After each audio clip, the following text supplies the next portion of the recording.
अर्जुन देखे विश्वरूप अनगिन ज्योति अपार, ब्रह्मा विष्णु शिव समाहित लीला जग विस्तार। हरे कृष्णा। आप सभी का दिन शुभ हो और मंगलमय हो। आप सभी पर भगवान श्री कृष्ण की कृपा सदा सर्वदा बनी रहे। आज आप सुनेंगे भगवत गीता का 11वां अध्याय। इस अध्याय में अर्जुन ने श्री कृष्ण के विश्व रूप के दर्शन किए, जिसमें अनगिनत ज्योतियां, शक्ति और विस्तार समाहित थे। उस रूप में ब्रह्मा विष्णु शिव और संपूर्ण सृष्टि की लीला दिखाई देती है।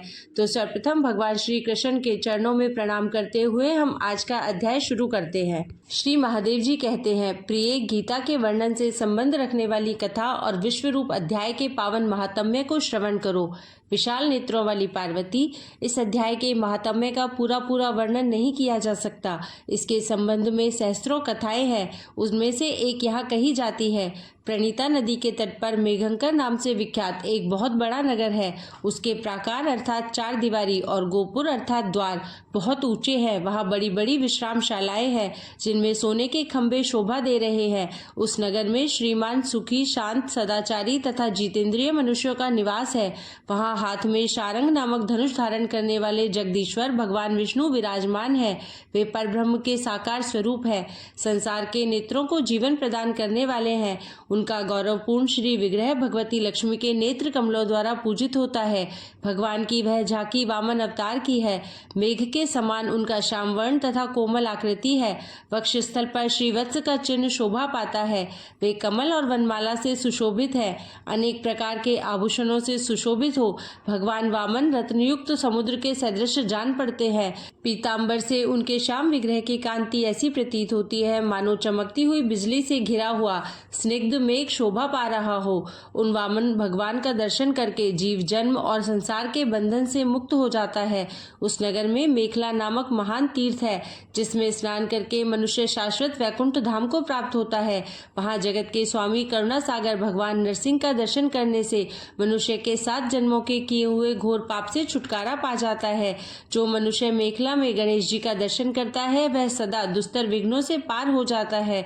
उसी मेघंकर नगर में कोई श्रेष्ठ ब्राह्मण थे, जो ब्रह्मचर्य परायण, ममता और अहंकार से रहित, वेद शास्त्रों में प्रवीण, जितेंद्रिय तथा भगवान वासुदेव के शरणागत थे।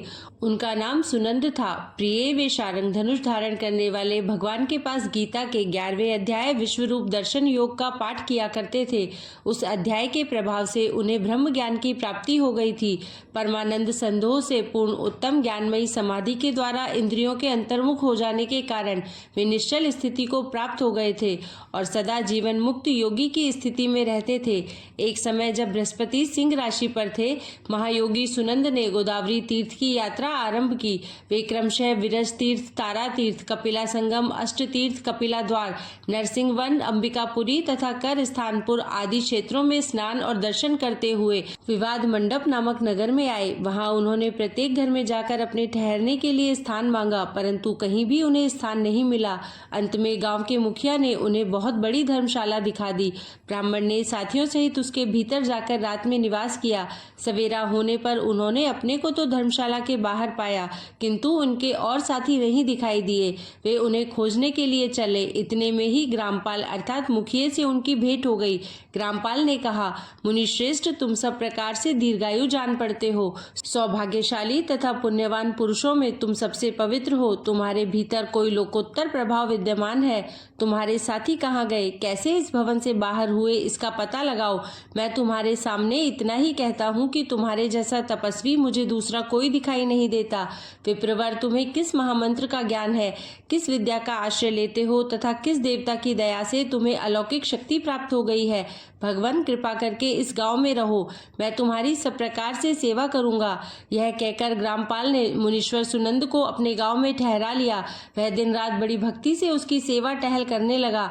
जब 7-8 दिन बीत गए, तब एक दिन प्रातःकाल आकर वह बहुत दुखी हो महात्मा के सामने रोने लगा और बोला, हाय, आज रात में राक्षस ने मुझ भाग्यहीन के बेटे को चबा लिया है। मेरा पुत्र बड़ा ही गुणवान और भक्तिमान था। ग्रामपाल के इस प्रकार कहने पर योगी सुनंद ने पूछा, कहाँ है वह राक्षस और किस प्रकार उसने तुम्हारे पुत्र का भक्षण किया है। ग्रामपाल बोला, ब्राह्मण, इस नगर में एक बड़ा भयंकर निर्भक्षी राक्षस रहता है। वह प्रतिदिन आकर इस नगर में मनुष्यों को खा लिया करता था। तब एक दिन समस्त नगरवासियों ने मिलकर उससे प्रार्थना की, राक्षस, तुम हम सब लोगों की रक्षा करो, हम तुम्हारे लिए भोजन की व्यवस्था किए देते हैं। इस प्रकार नागरिक मनुष्यों ने गांव के मुखिया द्वारा इस धर्मशाला में भेजे हुए पथिकों को ही राक्षस का आहार निश्चित किया। अपने प्राणों की रक्षा करने के लिए उन्हें ऐसा करना पड़ा। आप भी अन्य राहगीरों के साथ इस घर में आकर सोए थे, किंतु राक्षस ने उन सबको तो खा लिया, केवल तुम्हें छोड़ दिया है। द्विजोत्तम, तुम में ऐसा क्या प्रभाव है, इस बात को तुम ही जानते हो। इस समय मेरे पुत्र का एक मित्र आया था, किंतु मैं उसे पहचान न सका। वह मेरे पुत्र को बहुत ही प्रिय था, किंतु अन्य राहगीरों के साथ उसे भी मैंने इसी धर्मशाला में भेज दिया। मेरे पुत्र ने जब सुना कि मेरा मित्र भी उसमें प्रवेश कर गया है, तब वह उसे वहां से ले आने के लिए गया, परंतु राक्षस ने उसे भी खा लिया। आज सवेरे मैंने बहुत दुखी होकर उस पिशाच से पूछा, ओ दुष्टात्मन, तूने रात में मेरे पुत्र को भी खा लिया। तेरे पेट में पड़ा हुआ मेरा पुत्र जिससे जीवित हो सके, ऐसा कोई उपाय यदि हो तो बता। राक्षस ने कहा, ग्रामपाल, धर्मशाला के भीतर घुसे हुए तुम्हारे पुत्र को न जानने के कारण मैंने भक्षण किया है। अन्य पथिकों के साथ तुम्हारा पुत्र भी अनजाने में ही मेरा ग्रास बन गया है। वह मेरे उदर में जिस प्रकार जीवित और रक्षित रह सकता है, वह उपाय स्वयं विधाता ने ही कर दिया है। जो ब्राह्मण सदा गीता के 11वें अध्याय का पाठ करता हो, उसके प्रभाव से मेरी मुक्ति होगी और मरे हुए को पुनः जीवन प्राप्त होगा। यहाँ कोई ब्राह्मण रहते हैं जिनको मैंने एक दिन धर्मशाला से बाहर कर दिया था। वे निरंतर गीता के 11वें अध्याय का जप किया करते हैं। इस अध्याय के मंत्र से 7 बार अभिमंत्रित करके यदि वे मेरे ऊपर जल का छींटा दे तो निसंदेह मेरा शाप से उद्धार हो जाएगा। इस प्रकार उस राक्षस का संदेश पाकर मैं तुम्हारे निकट आया हूँ। ग्रामपाल बोला, ब्राह्मण, पहले इस गांव में कोई किसान ब्राह्मण रहता था। एक दिन वह अगहनी के खेत की क्यारियों की रक्षा करने में लगा था। वहां से थोड़ी ही दूर पर एक बहुत बड़ा गिद्ध किसी राही को मारकर खा रहा था। उसी समय एक तपस्वी कहीं से आ निकले, जो उस राही के लिए दूर से ही दया दिखाते आ रहे थे। गिद्ध उस राही को खाकर आकाश में उड़ गया। तब उस तपस्वी ने उस किसान से कहा, ओ दुष्ट हलवाई, तुझे धिक्कार है, तू बड़ा ही कठोर और निर्दयी है। दूसरे की रक्षा से मुंह मोड़कर केवल पेट पालने के धंधे में लगा है। तेरा जीवन नष्ट प्राय है। अरे, शक्ति होते हुए भी जो चोर, दाढ़ वाले जीव, सर्प, शत्रु, अग्नि, विष, जल, गिद्ध, राक्षस, भूत तथा बेताल आदि के द्वारा घायल हुए मनुष्यों की उपेक्षा करता है, वह उनके वध का फल पाता है। जो शक्तिशाली होकर भी चोर आदि के चंगुल में फंसे हुए ब्राह्मण को छुड़ाने की चेष्टा नहीं करता, वह घोर नरक में पड़ता है और पुनः भेड़िए की योनि में जन्म लेता है। जो वन में मारे जाते हुए तथा गिद्ध और व्याघ्र की दृष्टि में पड़े हुए जीव की रक्षा के लिए छोड़ो छोड़ो की पुकार करता है, वह परम गति को प्राप्त होता है। जो मनुष्य गौओं की रक्षा के लिए व्याघ्र, भील तथा दुष्ट राजाओं के हाथ से मारे जाते हैं, वे भगवान विष्णु के परम पद को प्राप्त होते हैं, जो योगियों के लिए भी दुर्लभ है। सहस्त्र अश्वमेध और 100 वाजपेयी यज्ञ मिलकर शरणागत रक्षा की 16वीं कला के बराबर भी नहीं हो सकते। दीन तथा भयभीत जीव की उपेक्षा करने से पुण्यवान पुरुष भी समय आने पर कुंभीपाक नामक नगर में पकाया जाता है। तूने दुष्ट गिद्ध के द्वारा खाए जाते हुए राही को देखकर उसे बचाने में समर्थ होते हुए भी जो उसकी रक्षा नहीं की, इससे तू निर्दयी जान पड़ता है, अतः तू राक्षस हो जा। हलवाहा बोला, महात्मन, मैं यहाँ उपस्थित अवश्य था, किंतु मेरे नेत्र बहुत देर से खेत की रक्षा में लगे थे, अतः पास होने पर भी गिद्ध के द्वारा मारे जाते हुए इस मनुष्य को मैं नहीं जान सका, अतः मुझ दीन पर आपको अनुग्रह करना चाहिए। तपस्वी ब्राह्मण ने कहा, जो प्रतिदिन गीता के 11वें अध्याय का जप करता है, उस मनुष्य के द्वारा अभिमंत्रित जल तुम्हारे मस्तक पर पड़ेगा, उस समय तुम्हें शाप से छुटकारा मिल जाएगा। यह कहकर तपस्वी ब्राह्मण चले गए और वह हलवाहा राक्षस हो गया। अतः द्विजश्रेष्ठ, तुम चलो और 11वें अध्याय से तीर्थ के जल को अभिमंत्रित करो, फिर अपने ही हाथ से उस राक्षस के मस्तक पर उसे छिड़क दो। ग्रामपाल की यह सारी प्रार्थना सुनकर ब्राह्मण के हृदय में करुणा भर आई। वे बहुत अच्छा कहकर उसके साथ राक्षस के निकट गए। वे ब्राह्मण योगी थे। उन्होंने विश्व रूप दर्शन नामक 11वें अध्याय से जल अभिमंत्रित करके उस राक्षस के मस्तक पर डाला। गीता के 11वें अध्याय के प्रभाव से वह शाप से मुक्त हो गया। उसने राक्षस देह का परित्याग करके चतुर्भुज रूप धारण कर लिया तथा उसने जिन सहस्त्रों प्राणियों का भक्षण किया था, वे भी शंख, चक्र और गदा धारण किए हुए चतुर्भुज रूप हो गए। तत्पश्चात वे सभी विमान पर आरूढ़ हुए। इतने में ही ग्रामपाल ने राक्षस से कहा, निशाचर, मेरा पुत्र कौन है, उसे दिखाओ। उसके यों कहने पर दिव्य बुद्धि वाले राक्षस ने कहा, ये जो तमाल के समान श्याम, 4 भुजाधारी, माणिक्यमय मुकुट से सुशोभित तथा दिव्य मणियों के बने हुए कुंडलों से अलंकृत है, हार पहनने के कारण जिनके कंधे मनोहर प्रतीत होते हैं, जो सोने के भुजबंदों से विभूषित, कमल के समान नेत्र वाले, स्निग्ध रूप तथा हाथ में कमल लिए हुए हैं और दिव्य विमान पर बैठकर देवत्व के प्राप्त हो चुके हैं, इन्हीं को अपना पुत्र समझो। यह सुनकर ग्रामपाल ने उसी रूप में अपने पुत्र को देखा और उसे अपने घर ले जाना चाहा। यह देख उसका पुत्र हंस पड़ा और इस प्रकार कहने लगा। पुत्र बोला, ग्रामपाल, कई बार तुम भी मेरे पुत्र हो चुके हो। पहले मैं तुम्हारा पुत्र था, किंतु अब देवता हो गया हूँ। इन ब्राह्मण देवता के प्रसाद से वैकुंठ धाम को जाऊंगा। देखो, यह निशाचर भी चतुर्भुज रूप को प्राप्त हो गया। 11वें अध्याय के महात्म्य से यह सब लोगों के साथ श्री विष्णु धाम को जा रहे हैं।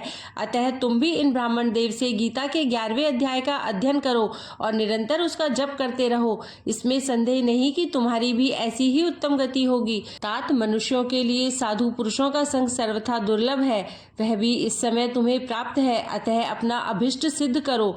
धन, भोग, दान, यज्ञ, तपस्या और पूर्व कर्मों से क्या लेना है। विश्व रूप अध्याय के पाठ से ही परम कल्याण की प्राप्ति हो जाती है।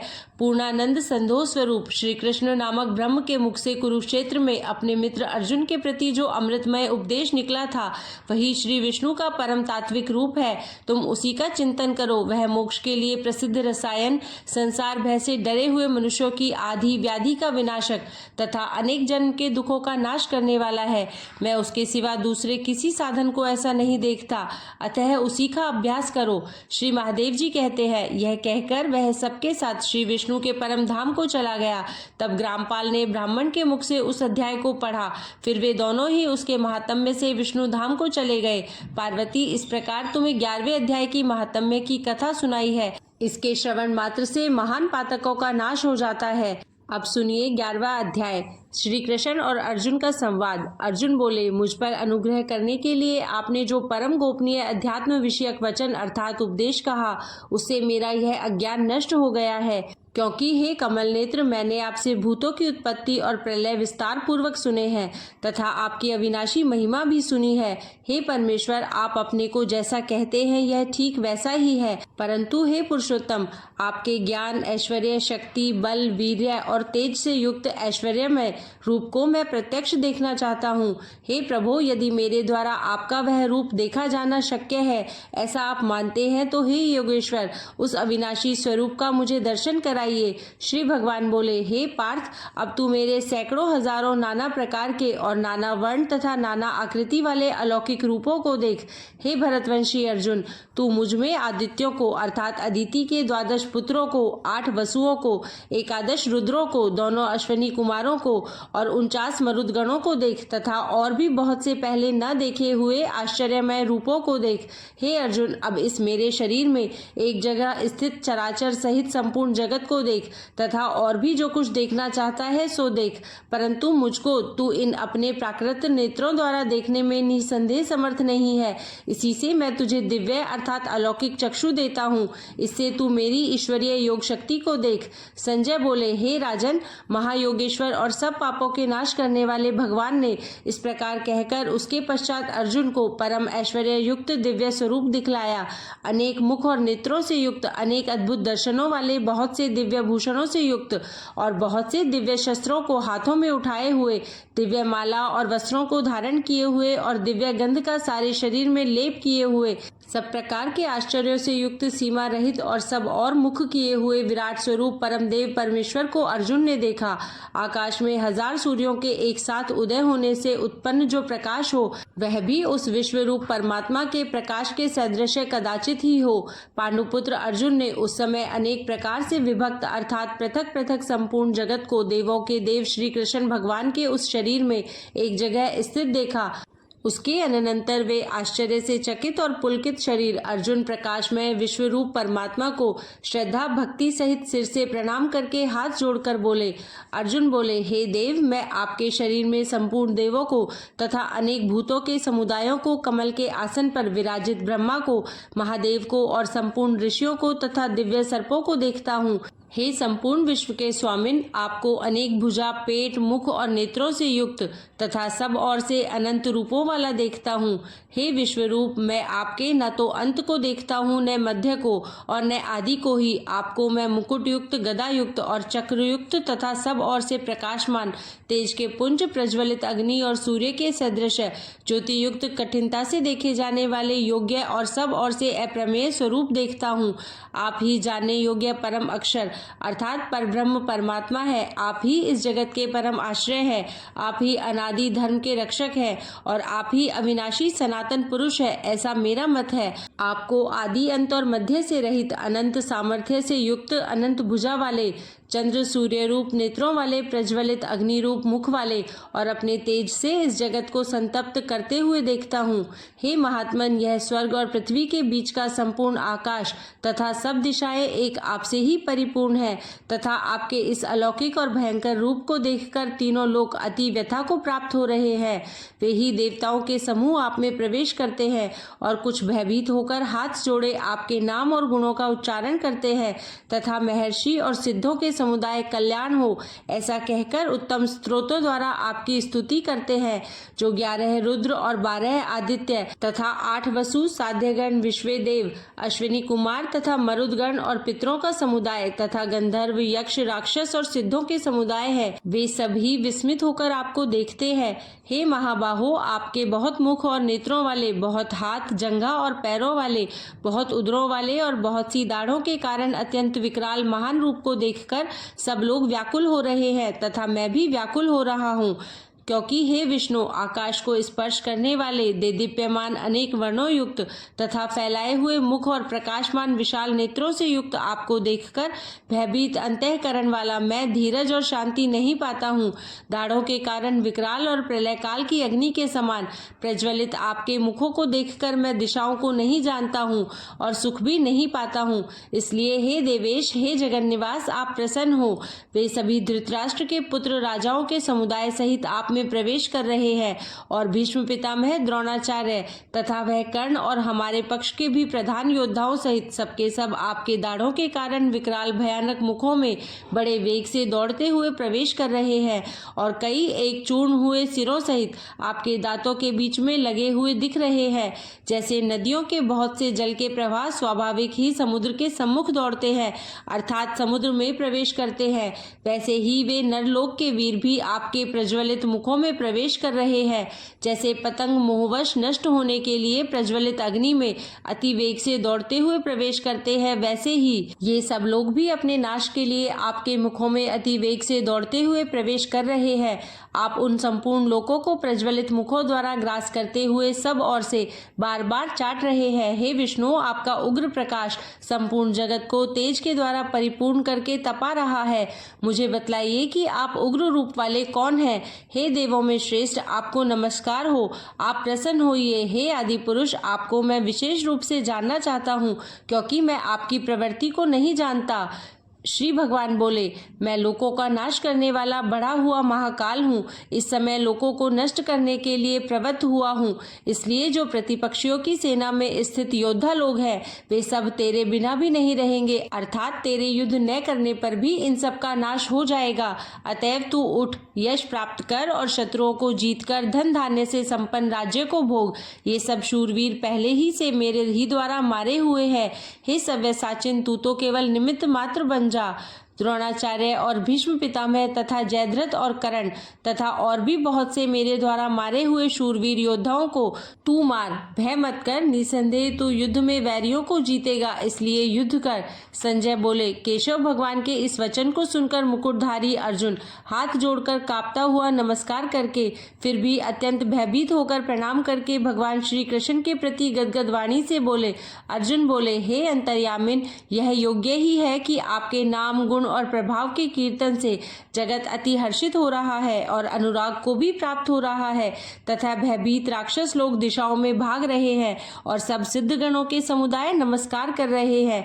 हे महात्मन, ब्रह्मा के भी आदिकर्ता और सबसे बड़े आपके लिए वे कैसे नमस्कार न करें, क्योंकि हे अनंत, हे देवेश, हे जगन्निवास, जो संत, असत और उनसे परे अक्षर अर्थात सच्चिदानंद घन ब्रह्म है वह आप ही है। आप आदिदेव और सनातन पुरुष है।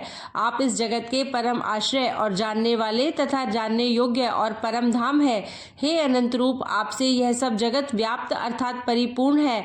आप वायु, यमराज, अग्नि, वरुण, चंद्रमा, प्रजा के स्वामी ब्रह्मा और ब्रह्मा के भी पिता है। आपके लिए हजारों बार नमस्कार नमस्कार हो, आपके लिए फिर भी बार बार नमस्कार नमस्कार। हे अनंत सामर्थ्य वाले, आपके लिए आगे से और पीछे से भी नमस्कार। हे सर्वात्मन, आपके लिए सब ओर से नमस्कार हो, क्योंकि अनंत पराक्रमशाली आप समस्त संसार को व्याप्त किए हुए हैं। इससे आप ही सर्वरूप है। आपके इस प्रभाव को न जानते हुए आप मेरे सखा है ऐसा मानकर प्रेम से अथवा प्रमाद से भी मैंने हे कृष्ण, हे यादव, हे सखे इस प्रकार जो कुछ बिना सोचे समझे हठात कहा है। और हे अच्युत, आप जो मेरे द्वारा विनोद के लिए विहार, शैया, आसन और भोजन आदि में अकेले अथवा उन सखाओं के सामने भी अपमानित किए गए हैं, वह सब अपराध अप्रमेय स्वरूप अर्थात अचिंत्य प्रभाव वाले आपसे मैं क्षमा करवाता हूँ। आप इस चराचर जगत के पिता और सबसे बड़े गुरु तथा अति पूजनीय है। हे अनुपम प्रभाव वाले, तीनों लोकों में आपके समान भी दूसरा कोई नहीं है, फिर अधिक तो कैसे हो सकता है। अतएव हे प्रभु, मैं शरीर को भली भांति चरणों में निवेदित कर प्रणाम करके स्तुति करने योग्य आप ईश्वर को प्रसन्न होने के लिए प्रार्थना करता हूँ। हे देव, पिता जैसे पुत्र के, सखा जैसे सखा के और पति जैसे प्रियतमा पत्नी के अपराध सहन करते हैं, वैसे ही आप भी मेरे अपराध सहन करने योग्य हैं। मैं पहले न देखे हुए आपके इस आश्चर्यमय रूप को देखकर हर्षित हो रहा हूँ और मेरा मन भय से अति व्याकुल भी हो रहा है। इसलिए आप उस अपने चतुर्भुज विष्णु रूप को ही मुझे दिखलाइए। हे देवेश, हे जगन निवास, प्रसन्न होइए। मैं वैसे ही आपको मुकुट धारण किए हुए तथा गदा और चक्र हाथ में लिए हुए देखना चाहता हूँ। इसलिए हे विश्व रूप, हे सहस्त्रबाहु, आप उसी चतुर्भुज रूप से प्रकट होइए। श्री भगवान बोले, हे अर्जुन, अनुग्रह पूर्वक मैंने अपनी योग शक्ति के प्रभाव से यह मेरा परम तेजोमय सबका आदि और सीमा रहित विराट रूप तुझको दिखलाया है, जिसे तेरे अतिरिक्त दूसरे किसी ने नहीं देखा था। हे अर्जुन, मनुष्य लोक में इस प्रकार विश्व रूप वाला मैं न वेद और यज्ञों के अध्ययन से, न दान से, न क्रियाओं से और न उग्र तपों से ही तेरे अतिरिक्त दूसरे के द्वारा देखा जा सकता हूँ। मेरे इस प्रकार के इस विकराल रूप को देखकर तुझको व्याकुलता नहीं होनी चाहिए और मूढ़ भाव भी नहीं होना चाहिए। तू भय रहित और प्रीतियुक्त मन वाला होकर उसी मेरे शंख, चक्र, गदा, पद्म युक्त चतुर्भुज रूप को फिर देख।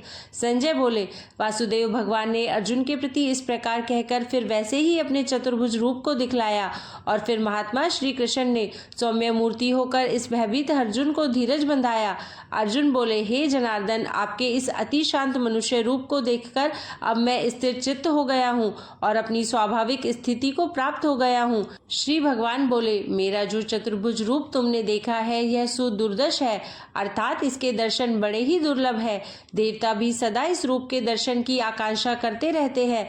जिस प्रकार तुमने मुझे देखा है, इस प्रकार चतुर्भुज रूप वाला मैं ना तो वेदों से, न तप से, न दान से और न यज्ञ से ही देखा जा सकता हूँ, परंतु हे परंतप अर्जुन, अनन्य भक्ति के द्वारा इस प्रकार चतुर्भुज रूप वाला मैं प्रत्यक्ष देखने के लिए, तत्व से जानने के लिए तथा प्रवेश करने के लिए अर्थात एक ही भाव से प्राप्त होने के लिए भी शक्य हूँ। हे अर्जुन, जो पुरुष केवल मेरे लिए ही संपूर्ण कर्तव्य कर्मों को करने वाला है, मेरे परायण है, मेरा भक्त है, आसक्ति रहित है और संपूर्ण भूत प्राणियों में वैर भाव से रहित है, वह अनन्य भक्ति युक्त पुरुष मुझको ही प्राप्त होता है।